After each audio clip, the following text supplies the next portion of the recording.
Hello everybody. तो कैसे हो आप सभी लोग। आई होप आज का दिन सबका अच्छा गया होगा मार्केट का। ज़बरदस्त दिन, ज़बरदस्त मार्केट, ज़बरदस्त मोमेंट्स। कल आपको सभी को मैंने अच्छे से कहा था कि मार्केट आपको आज सरप्राइज करेगी ज़रूर। राइट, समझ गए होंगे ना। मार्केट सरप्राइज 110% करेगी। तो क्या हुआ है देखो, आज का एक बार एक स्नीक पीक ले लेते हैं, उसके बाद मैं आपको कुछ चीज़ें समझाता हूँ। क्योंकि मेरे पास क्या है ना, आज काफ़ी सारे मैसेज आए हैं। कुछ बंदों के अच्छे प्रॉफिट्स के आए हैं, कुछ क्या आए हैं कि उन्होंने लॉस कर लिए। तो मैं आपको छोटी सी एक चीज़ समझाता हूँ। देखो, सबसे पहली चीज़ क्या होती है ना, हमने कल क्या डिस्कस करा था कि अगर मार्केट इसी रेंज के अंदर जो है टाइम बिताएगी अपना 1 बजे के आसपास तक, मतलब कि बेसिकली 3 घंटे का, तो हमें एक बड़ा मोमेंट मिलेगा। मार्केट ने क्या करा, सुबह के टाइम एक तो चलो यहाँ पे निकल गए। उसके बाद भी फिर मार्केट ने एक प्राइस एक्शन बनाया कि भाई यहाँ से ऐसे फिर मैंने, आपको याद होगा, ये एक लेवल डाला। और उससे पहले मैंने आपको इंस्टाग्राम पे वीडियो दे दी थी, और इंस्टाग्राम पे वीडियो में मैंने आपको बैंक निफ्टी का सभी बता दिया था कि ये बैंक निफ्टी अगर कुछ काम खराब कर सकता है। अगर बैंक निफ्टी साथ देगा तो निफ्टी का ब्रेकआउट पक्का है, नहीं साथ देगा तो ये प्रॉब्लमेटिक सिचुएशन क्रिएट करेगा। सबसे पहली चीज़। अब इस लेवल को मैंने आपको क्यों दिया था, मैं आपको वो बताता हूँ। देखो, पहला रीज़न तो क्या था कि ये जो लेवल है ये एक फिबोनाची का जो एक्सटेंशन होता है उसका मैक्सिमम लेवल आ रहा था। और इसके ऊपर निकलने पे सीधा सीधा 180 पॉइंट का हमारे पास गैप था कि 180, मतलब आप मान के चलो 180 से 100, 160 से 180 पॉइंट बिल्कुल स्ट्रेट वो था। और जितनी बड़ी बड़ी ये कैंडल जैसे ही दिखी है ना इस लेवल के ऊपर, वैसे ही इतनी बड़ी बड़ी आपको कैंडल बनती हुई दिखाई दे जाती। अब इस टाइम पे क्या हुआ, मैंने आपको बताया, मैं तीन चीज़ें चेक करी। सबसे पहले मैंने क्या करा, मैंने देखा बैंक निफ्टी क्या कर रहा है। भाई साहब, बैंक निफ्टी ने थोड़ी मुझे डाउट में डाल दिया कि इस लेवल के ऊपर क्या करे, क्योंकि मेरे पास क्या था यार, मेरे पास भी मेरी पुट शॉर्ट की पोजीशन पड़ी हुई थी और कॉल बाई भी पड़ी हुई थी। मैं बिल्कुल डायरेक्शनल था इस टाइम तक।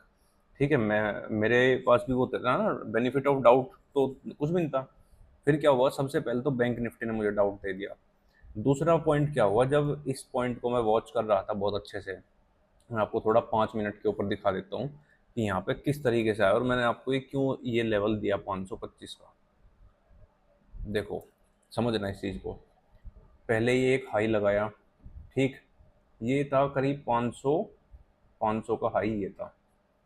उस टाइम क्या था देखो, यहाँ पे क्या थे, जो पुट राइटर्स थे, मतलब कि जिन्होंने पुट्स को सेल किया हुआ था, इसमें 80% पुट सेलर्स जो हैं आज के नए थे, मतलब कि फ्रेश थे, जिन्होंने आज सुबह सुबह सेलिंग करी। और मैंने आपको एक कॉन्सेप्ट कुछ वीडियो पहले भी बताया था कि आप ये ध्यान रखा करो, एक्सपायरी वाले दिन अगर किसी भी साइड में, जैसे पुट राइटर्स हो गए या कॉल राइटर्स हो गए, किसी भी साइड में अगर फ्रेश डेटा बैठा हो ना, और मार्केट एक तरफा जा रही हो और नीचे फ्रेश है, या फिर ऊपर से नीचे आ रही हो यहाँ पे फ्रेश है, तो उसके अपोजिट जाने के चांस जो है ना 90% हो जाते हैं। ठीक है, ये एक बार नहीं, ये मैंने ही मान के चलो सो पता नहीं कितनी बार ये चीज़ देखी हुई है। तब मैंने आपको ये चीज़ बताई कि ये ओआई जो है ना, ओआई इस तरीके से काम करता है। राइट, अब यहाँ पे क्या हुआ, इस टाइम मैंने देखा था 24,400 की कॉल, 24,450 की कॉल और 24,500 की कॉल, क्योंकि ये सारी कॉल मेरे पास क्या है, बाई में पड़ी हुई थी। और इन्हीं के अपोजिट मेरे पास चार स्ट्राइक प्राइस थी, 24,400 की जो पुट है वो, 450 की पुट वो, 500 की पुट भी पड़ी थी और 550 की पुट भी पड़ी थी। ये सारी शॉर्ट्स पड़ी हुई थी। बट मैंने क्या करा था, इस लेवल के आसपास जब ये मार्केट यहाँ पे आया था, तो अपनी ये मान के चलो, अब मैंने 75 to 80% क्वांटिटीज़ को मैंने बुक कर लिया था। और बाकी की जितनी रिमेनिंग मेरी क्वांटिटी थी उसको मैंने अपने प्रॉफिट के, मतलब कि मैं अच्छे प्रॉफिट में था, और 2% की ट्रेलिंग पे छोड़ दिया था कि अब मैं इस चीज़ को तो लूज बिल्कुल नहीं करूँगा। ठीक है, अब यहाँ पे क्या होता है, जो 400 की कॉल और 450 की थी, ठीक है, और मेजरली मैं कहूँ तो जो 500 की कॉल थी, जैसे ही ये यहाँ पे टाइम स्पेंड करा ना 2 बार, मैंने देखा इस 500 की कॉल की जो है ना डेप्थ, जो मार्केट डेप्थ होती है, वो इंक्रीज होने लगी सेलर्स की साइड में, मतलब कि सेलर्स इसको शॉर्ट करना शुरू कर दिए थे। फिर क्या आया, मैंने देखा फ्यूचर की डेप्थ क्या चल रही है, फ्यूचर की डेप्थ में देखा, मैंने कहा यहाँ पे भी सेलिंग होनी शुरू हो चुकी। उसके बाद जो यहाँ पे ओआई बैठा हुआ था, 550 का ओआई और 500 का ओआई, जितनी देर यहाँ पर टाइम स्पेंड करा था ना, करीब करीब 1 CR का ओआई ऐड हो गया था इतनी देर में। ये आधे घंटे का टाइम पीरियड है ये, और आधे घंटे में ही 1 CR का ओआई ऐड हो चुका था। तब मैं समझ गया कि यार जब सारा का सारा डेटा अलाइन कर रहा है, उसके बाद मेरे पास बैंक निफ्टी मुझे अलाइन कर रहा है, तो इसका मतलब यहाँ पे कुछ ना कुछ प्रॉब्लम है। अब यहाँ से या तो एक बड़े ब्रेकआउट की चांसेस हैं, और या फिर यहाँ से रिवर्सल के चांसेस हैं। मैंने जब टेलीग्राम पे डाला ये चीज़ कि 24,525 को देखो, इतना ही बहुत होता है। देखो जो एक कहते हैं ना कि जो एक इंडिपेंडेंट ट्रेडर की जो जर्नी शुरू होती है ना, सबसे पहले आप समझना, आप इंडिपेंडेंट बनना चाह रहे हो, जो आपकी जर्नी है उसमें सिर्फ इतना ही हिंट बहुत होता है। जो मैंने ये हिंट दिया था कि यार यहाँ पे कुछ तो प्रॉब्लम है, अगर आपको यहाँ से रिवर्स की भी ट्रेड मारनी है, आपको कितनी स्टॉप लॉस मिलता है, ज़्यादा से ज़्यादा 10 पॉइंट का। आप सोच के देखो ना कि जब एक लेवल डाल दिया आपके सामने कि ये लेवल है, इसको ध्यान से देखो, आप 10 पॉइंट का स्टॉप लॉस जाके रिवर्स के ले लो। क्योंकि मेरे पास 2-3 मैसेज ऐसे आए, बोले कि यार मैं ये ट्रेड लेना चाह रहा था बट मैंने नहीं लिया।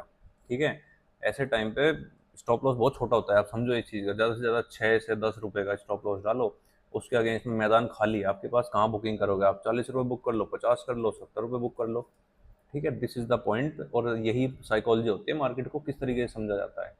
अब देखो मैं आपको कुछ चीज़ें बताता हूँ। अब मार्केट का सिनेरियो क्या है डे चार्ट पे। देखो मैंने आपको कल की ही वीडियो में कहा था कि ये जो हर्डल है ना, ये मेरे पास ये जोन लास्ट हर्डल है, राइट। इसके बाद तो मैं बिल्कुल एग्रेसिवली बुलिश हो जाऊंगा। क्योंकि अभी मैं क्या कर रहा हूँ, अभी अपनी मैं 70% क्वांटिटीज़ को लेके चल रहा हूँ, पंच कर रहा हूँ। बट इसके बाद तो मैं बिल्कुल 100% क्वांटिटीज़ के अंदर पूरा एग्रेशन एग्रेशन के साथ मैं बुलिश जाऊंगा। बट अब इस कैंडल ने क्या करा कि थोड़ा सा डाल दिया डाउट के अंदर। डाउट मतलब कि मैं लॉन्ग के लिए भी तैयार हूँ और मैं शॉर्ट के लिए भी तैयार हूँ। बट शॉर्ट के लिए मैं उतना एग्रेसिव तैयार नहीं हूँ। मतलब अगर मैं मान के चलो 10 लॉट लेता हूँ तो मैं सिर्फ 5 लॉट ही लेके चलूंगा भाई उस जगह। क्या पता मैं 4 ही लॉट लूँ, मतलब 40% क्वान्टिटी। हाँ, अगर मार्केट को बुलिश होना है तो 24,530 को तो इसको काटना पड़ेगा अप साइड में, और अच्छे से काटना पड़ेगा। बट पता है यहाँ मुद्दा क्या आता है, सबसे बड़ा जो इस टाइम मुद्दा है वो ये है कि जो इसके ऊपर ये बुलिशनेस है वो किस तरीके से आएगी, कि इस तरीके से स्लो स्लो आएगी या फिर बड़ी बड़ी कैंडलों में आएगी। कहने का मतलब, अगर मैं आपको 5 मिनट के चार्ट पे दिखाता हूँ, देखो आप थोड़ा सा गौर से इसको देखना। मैं ये सारे लेवल्स जो है हटा देता हूँ पहले तो, राइट। अब यहाँ पे जो है ना, आप थोड़ा सा एक बार देख के चलो। देखो मार्केट ने यहाँ पे ओपनिंग, ये इस दिन का था, क्लोजिंग यहाँ पे करी, इस दिन यहाँ पे ओपन हुई, क्लोजिंग फिर इस जगह करी, आज ओपनिंग यहाँ पे करी, कहीं हाई दिया और क्लोजिंग फिर यहाँ पे नीचे कर दी। ठीक है ना, दिस इज द थिंग कि मार्केट डे में कुछ भी कर रही हो, बट मार्केट जो है ना वीकली के अंदर कुछ इस तरीके की कैंडल फॉर्मेशन में है। मतलब कि नीचे से बाइंग बार बार आ रही है। ठीक है, पहली चीज़। फिर जब आपको मैं डे चार्ट पर एक दूसरी चीज़ समझाता हूँ, I am giving you the thought process. आप इस चीज़ को समझो कि ये जो मैं आपको चीज़ें बता रहा हूँ ना, ये एक इंडिपेंडेंट ट्रेडर बनने की पहली एक स्टेप है। मैंने आपको कल क्या कहा था कि मुझे प्रॉब्लम सिर्फ इस चीज़ से है। मैंने आपको बिल्कुल क्लियर कहा था कि मुझे प्रॉब्लम ही इस चीज़ से है, ये एक हर्डल है मेरे लिए। जो मैं देख रहा हूँ कि इसको अग्रेसिव बुलिश होने से पहले ये रोक सकता है बस, अदरवाइज कोई प्रॉब्लम मार्केट के अंदर नहीं है। ये यहाँ से चल करके और देखो यहाँ तक आ गई, ऑलमोस्ट कितनी है, 23,600 से लेकर के और 24,500 कर दिया, ऑलमोस्ट ऑलमोस्ट 900 पॉइंट का रन दे दिया मार्केट ने। ठीक, थोड़े दिन पहले मैंने, आई होप मुझे जितना याद है 26-27 के आसपास मार्केट शायद यहाँ पे थी, जिस दिन की भी बात है ये, मैंने आपको बोला था कि मार्केट के अंदर टाइम साइकिल है। बिल्कुल क्लैरिटी के साथ कहा था, और ये भी बताया था कि टाइम साइकिल के बाद में मार्केट 2-3% का मूव देती है जनरली, कोई बड़ी बात नहीं। और सबको ये बोला था कि मार्केट का टाइम साइकिल अपसाइड का है। बट द पॉइंट इज कि आपने क्या पैसा बनाया? मुद्दा ये है, क्वेश्चन भी यही है कि आपने उस एनालिसिस का फ़ायदा उठाया नहीं उठाया। क्यों नहीं उठाया? Let me tell you the reason. पहली बात, आप लोग क्या करते हो ना, आप लोग 10 तो टेलीग्राम को ज्वाइन करके रखते हो, 50 शेयर मार्केट के पेजेस को फॉलो करके रखते हो, 20-30 आप टेली यूट्यूब को फॉलो करके रखते हो। आप किसी एक की एनालिसिस पे टिकते ही नहीं। सबसे पहली बात, आपको ये रेशनलाइज करना ही नहीं आता कि कौन कंटेंट क्रिएटर है और कौन असल में ट्रेडर है। जब तक आप इसमें डिफरेंस नहीं क्रिएट करोगे तो आप, मार्केट से मैं कह रहा हूँ, अगले 4-5 साल ले लो, अगर पैसा कमा के दिखा दो। मैं भी यहीं बैठा हूँ और भाई आप भी यहीं बैठे हो, कोई बहुत बड़ी बात नहीं है इसके अंदर कि आप पैसा नहीं कमा पाओगे। क्यों? आप लर्निंग पे फोकस करते नहीं हो। हर कोई कॉल दे दो, पुट दे दो। मेरे पास कई सारे मैसेज आए आज 4-5 लोगों के, बोलते सर हमने आपका टेलीग्राम ज्वाइन करा, हम छोड़ रहे हैं। मैंने कहा छोड़ दो भाई, खुशी से छोड़ो, क्या दिक्कत है? मैं यहाँ कोई भाई टिप्सटर थोड़ी ना हूँ, I am a research analyst यार। ठीक है ना, ये टिप्सटर नहीं हूँ मैं।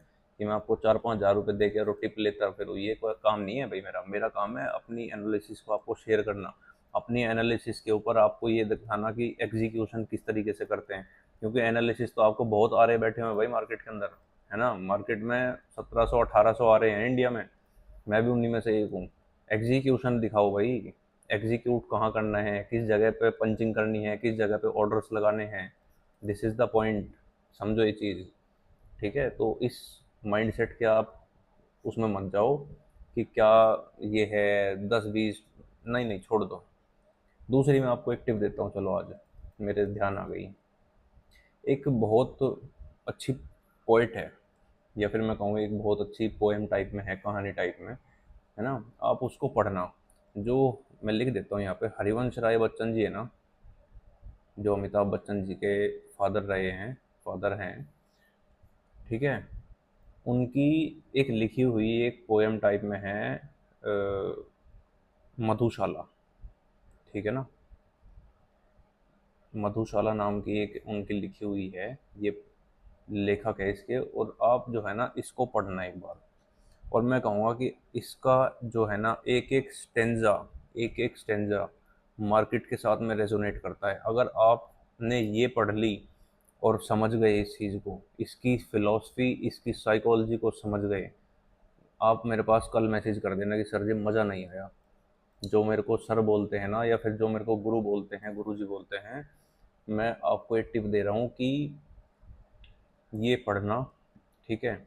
और इसको पढ़ने के बाद में ज़्यादा से ज़्यादा 10-15 मिनट का टाइम लग जाएगा भाई। पढ़ना इसको, चाहे फिर इसकी जो एक्सप्लेनेशन है वो चैट जीपीटी से निकाल लेना, कोई बड़ी बात नहीं है, ठीक है। चैट जीपीटी से आप इसके एक्सप्लेनेशन निकालना और समझना इस चीज़ को। एक एक स्टेंजा मैं कह रहा हूँ स्टॉक मार्केट के साथ रेजोनेट करेगा। आप उसको क्लब करके जब समझोगे, तब आपको समझ में आएगा what I am giving you, ठीक है ना, what I am giving you. तब आपको समझ में आएगा। और जो ये मैं दे रहा हूँ ना, ये जो आपको लोगों को फालतू की बकवास से लगती होगी, भाई साहब लाखों रुपए पूछ के आ जाओगे कहीं, लाखों रुपए दे दोगे लोगों को, ठीक है ना। पर ये चीज़ें नहीं मिलेगी कहीं पे भी, क्योंकि मुद्दे की बात है भाई, लोगों को आती नहीं। मैं ये क्यों कहूँ कि कोई बताएगा नहीं, मैं ये कहता हूँ कि उनको सालों को आती ही नहीं है। और जब उनको आती ही नहीं तो आपको कहाँ से बताएंगे। आपको हर कोई स्ट्रेटजी चिपका देगा, 915 चिपका देगा, 920 चिपका देगा, 921 चिप, सब बकवास है भाई साहब। मैं कह रहा हूँ सब की सब रद्दी है, सब की सब रद्दी है। प्योर प्राइज एक्शन सीख लो, प्योर प्राइज एक्शन को समझ लो किस तरीके से काम करता है। कहते हैं ना कि भाई भाव जो है ना भगवान है, ये जो भाव है, ये गॉड भगवान है, भाव भगवान है। इसको समझो, क्या इन चीज़ों के पीछे पड़े हुए रद्दी चिल्लर चीज़ों के पीछे हैं, राइट। तो सबसे पहले तो ये टिप समझो, इसको पढ़ना, मधुशाला नाम है इसका, ठीक है। पढ़ना आज रात के, कल मुझे रिव्यू देना फिर इसका, या फिर इसमें बता देना। चलो अब मार्केट का मैं थोड़ा सा आपको ज्ञान दे देता हूँ। देखो मार्केट खड़ी है 355 के आसपास में। मैं आपको बताऊं, मार्केट अगर आ सकती है तो सिर्फ ये गैप है, बस ये इतना गैप है मार्केट के नीचे आने का। अगर इसको ऊपर जाना है तो फिर इसके ऊपर निकले 530 के ऊपर। अगर मान के चलो फ्लैट टू गैप डाउन में आ जाती है, तो इसके नीचे थोड़ा सा ये है कि यार ये यहाँ से ना ऑर्डर ब्लॉक की तरह काम कर सकता है। और अगर यहाँ से कोई एग्रेसिव बाइंग आ गई, यहाँ ऐसे ऐसे आती आती विकट ना मार जाए, डर इस चीज़ का है, ठीक है। तो कल को मैं कहूँगा कि सुबह प्राइस एक्शन देखना, प्राइस फॉर्मेशन क्या हो रही है, 10 बजे तक का वेट करना, और उसके बाद कोई ट्रेड को इनिशिएट करना। क्वांटिटी साइज, पोजीशन साइजिंग लो रखना। अगर आप 10 लॉट वाले हो तो 4 लॉट का काम करना, 1 लॉट वाले हो तो भाई अपनी profit booking time to time करते रहना। अप साइड के लिए फिर भी मैं कहूँगा जो 10 लॉट वाले हैं, ऑन स्केल ऑफ 10 बता रहा हूँ, वो 6-7 लॉट पे जा सकते हैं अप साइड के लिए।